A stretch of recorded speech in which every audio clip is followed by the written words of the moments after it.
Monsieur le député maire, Monseigneur, Son Altesse, Mesdames, Messieurs, chers amis, plaisir de saluer aussi mes collègues élus, Éric Arson, je me signe également en prononçant son nom, adjoint à la culture, vous imaginez. J'ai le docteur Camus, qui est l'adjoint de l'adjoint, donc la Dream Team, Catherine Vouillon, qui est connue Urbi et Torbi, je bénis, Claude Morin, Odile Gounidozol. Bonjour mes chers collègues, merci d'être parmi nous. Je voudrais simplement, sans faire de longs discours, vous dire tout le plaisir qui est le nôtre, mais avant cela, vous dire que derrière cette opération sympathique, légère, à l'image de ces bâches, esthétique, et on tient beaucoup avec Bernard Rochant à l'esthétique de ville et à la beauté de la ville, il y a trois éléments qui sont à nos yeux fondamentaux. Le premier de ces éléments, c'est bien sûr une vision de Cannes. Ensuite, c'est un travail. Et puis enfin, c'est un plaisir.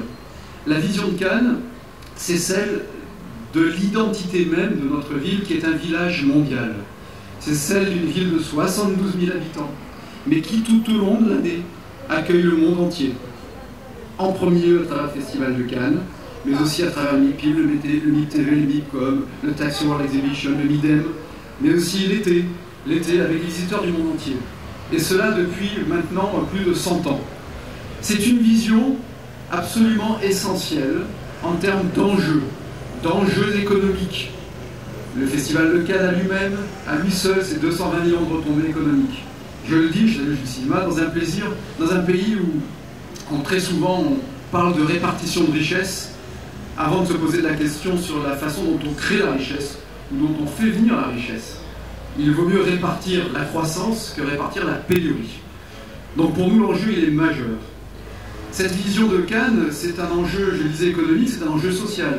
Des milliers d'emplois dépendent de notre capacité à faire venir des touristes, à faire venir des visiteurs, à faire venir des décideurs du monde entier. Lorsque l'on est en compétition mondiale, on se doit d'être compétitif à l'échelle mondiale.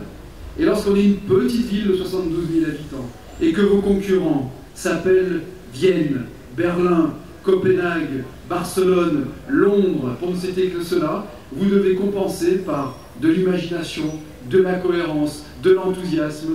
Et je le disais encore récemment sur les ondes d'une grande radio périphérique, comme on disait il y a quelques années ce matin, elle me disait, mais alors est-ce que Cannes, vous êtes inquiet? Non, on n'a pas le temps d'être inquiet. D'abord, on n'a pas envie.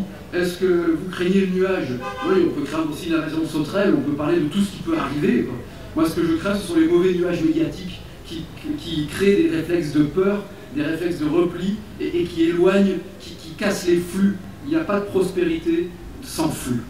Voilà. Donc c'est un message un peu sérieux, mais je voudrais vraiment, très officiellement, devant des professionnels du tourisme que je salue aussi, et certains amis hôteliers ici, souligner la capacité de notre ville à travailler jour et nuit, et nous l'avons encore démontré après ce coup de mer qui était imprévu il y a quelques jours. Cette capacité à travailler, elle n'est pas assez connue, en tout cas en France. À l'étranger, on la reconnaît.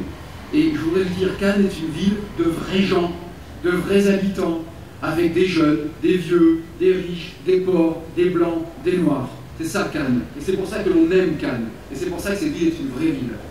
Et le troisième élément, c'est bien sûr le plaisir. Derrière ce travail, derrière cette vision de la ville, il y a le plaisir de précisément d'accueillir, de montrer un beau visage, de montrer un visage aussi, presque aussi beau que celui de Sophie Marceau.